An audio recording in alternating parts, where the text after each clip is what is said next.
નમસ્કાર દર્શક મિત્રો, સત્યમેવ જયતે લાઈવ ન્યૂઝમાં આપ સૌનું હાર્દિક સ્વાગત છે।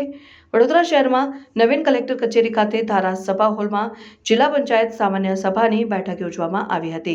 નવીન કલેક્ટર કચેરી ખાતે જિલ્લા પંચાયત સામાન્ય સભા ધારાસભા હોલ કલેક્ટર કચેરી ખાતે બેઠક યોજાઈ, જેમાં જિલ્લા વિકાસ અધિકારી મમતા હિરપરા અને જિલ્લા પંચાયત પ્રમુખ ગાયત્રી પામેડા તથા ઉપપ્રમુખ અશ્વિન પટેલ તથા જિલ્લા પંચાયત વિપક્ષ નેતા મુબારક પટેલ તથા ડોક્ટર પ્યારેશ સાહેબ તથા નિલેશ પુરાની તમામ જિલ્લા પંચાયત સભ્યની હાજરીમાં જિલ્લા પંચાયત સામાન્ય સભા આયોજન કરાયું, જેમાં જિલ્લા પંચાયતની સભા મુલતવી રાખવામાં આવી હતી। જેમાં 16 મુદ્દાઓને લઈને સામાન્ય સભાનું આયોજન કરાયું, જેમાં તાલુકા પંચાયત પેટા ચૂંટણી હોવાથી આચારસંહિતા હોવાથી સામાન્ય સભા મુલતવી રાખવામાં આવી હતી, જેમાં વધુ માહિતી પૂરી પાડી હતી અને જેમાં આગામી જિલ્લા પંચાયતની સામાન્ય સભા 24મી ફેબ્રુઆરી 2025ના રોજ યોજવામાં આવશે।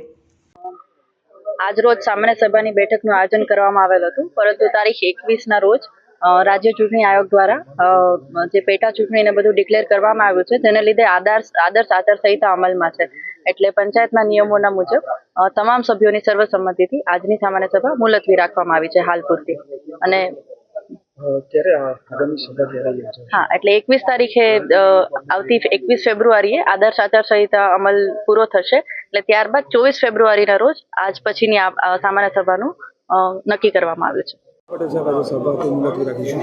જિલ્લા પંચાયતની આજે સામાન્ય સભા હતી, પણ સામાન્ય સભા નક્કી થયા પછી ઇલેક્શન જાહેર થતાં સામાન્ય સભા થઈ શકે નહીં એવો નિયમ છે અને આચારસંહિતા હોવાના કારણસર કોઈ નિર્ણય ન લઈ શકાય। એટલા માટે જિલ્લા વિકાસ અધિકારી સાહેબે, પ્રમુખશ્રી અને તમામ સભ્યોએ જે સામાન્ય સભા મુલતવી રાખવાનો નિર્ણય લીધો સભામાં એ આવકાર્ય છે અને એમાં એમને સમર્થન આપેલ છે।